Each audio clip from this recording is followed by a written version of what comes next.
ಸ್ನೇಹಿತರೆ, ಇದು ಶೂಲಿನಿ ಯೂನಿವರ್ಸಿಟಿಯ MBA. ನಾನು ನಿಮಗೆಲ್ಲ ಗೊತ್ತಿದೆ, ನಾನು ಆನ್ಲೈನ್ MBA ತೊಗೊಂಡಿದ್ದೀನಿ.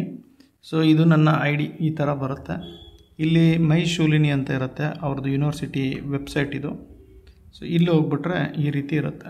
ನಾವು ಇಲ್ಲೆಲ್ಲ ಓದ್ಕೋಬೋದು ಆನ್ಲೈನಲ್ಲಿ, ಹಾಗೂ ಎಕ್ಸಾಮ್ ಕೂಡ ಇಲ್ಲಿ ಕೊಡ್ಬೋದು. ನಾನೀಗ ಎಕ್ಸಾಮ್ ಕೊಡ್ತಾಯಿದ್ದೀನಿ, ನಿಮಗೆ ತೋರಿಸ್ಕೊಡ್ತೀನಿ.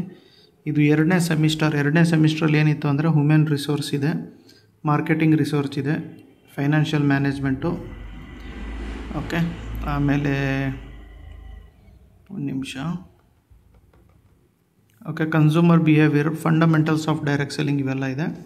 ಈಗ ನನ್ನ ಎಕ್ಸಾಮ್ ಬಂದುಬಿಟ್ಟು ಫಂಡಮೆಂಟಲ್ಸು, ಇದು ಕನ್ಸ್ಯೂಮರ್ ಬಿಹೇವಿಯರ್ಸ್ ಮೇಲೆ ನಂದು ಎಕ್ಸಾಮ್ ಇದೆ ಈಗ. ಸೊ ಇಲ್ಲಿ ಟೈಮಿಂಗ್ಸ್ ತೋರಿಸ್ತಾನೆ ನೋಡಿ, ಇದು ಈಗ ಓಪನ್ ಆಗುತ್ತೆ. ಇದು ಓಪನ್ ಆಗಿದ್ಮೇಲೆ ಇಲ್ಲಿ ನಾನು ಎಕ್ಸಾಮ್ ಕೊಡಬೇಕು.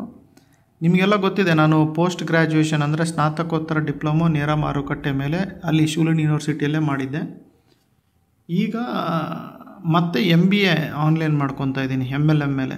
ಸೊ ಈಗ ನಾನು ಇದನ್ನು ಮುಗಿಸಿದ್ರೆ ಇದು ಮುಗಿಯುತ್ತೆ. ಇದು ಮುಗಿಸಿದ್ರೆ ನಂದು ಈ ರೀತಿ ಬರುತ್ತೆ ಹೆಸರು ನೋಡಿ, ಇಲ್ಲಿದೆ board number plate, already name plate ಮಾಡ್ಕೊಂಡ್ಬಿಟ್ಟಿದ್ದೀನಿ.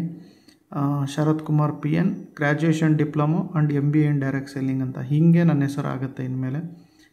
So ಈ ಡೆಸಿಗ್ನೇಷನ್ ನನಗೆ ಬರುತ್ತೆ. ಇದು ಮಾಡಿರೋದು ಏಷ್ಯಾ ಖಂಡದಲ್ಲಿ ನಾನು ಒಬ್ಬನೇ ಇರೋದು, ಅದು ನನಗೆ ತುಂಬ ಹೆಮ್ಮೆ ಇದೆ. ಅದಕ್ಕೆಲ್ಲ ಕಾರಣ ನೀವು ನನಗೆ ಎನ್ಕರೇಜ್ ಮಾಡ್ತಾ ಇರೋದು, ಪ್ರೀತಿ ತೋರಿಸ್ತಾ ಇರೋದೇ ಇದಕ್ಕೆಲ್ಲ ಕಾರಣ. Okay, thank you. ಅಂದರೆ ಹೇಳಿ, ಯಾರ್ಯಾರಿಗೆಲ್ಲ ಶೇರ್ ಮಾಡಿ. MBA ಇಲ್ಲ, ನೆಟ್ವರ್ಕ್ ಮಾರ್ಕೆಟಿಂಗ್ ಸರಿ ಇಲ್ಲ ಅಂತಾರಲ್ಲ, ಅವ್ರಿಗೆಲ್ಲ ಶೇರ್ ಮಾಡಿ. ನೆಟ್ವರ್ಕ್ ಮಾರ್ಕೆಟಿಂಗ್ ಬಗ್ಗೆ ಯೂನಿವರ್ಸಿಟಿಗಳಲ್ಲಿ ಕೋರ್ಸ್ ಕೂಡ ಬರ್ತಾ ಇದೆ ಅಂತಂದೇಳಿ. Okay, thank you, bye.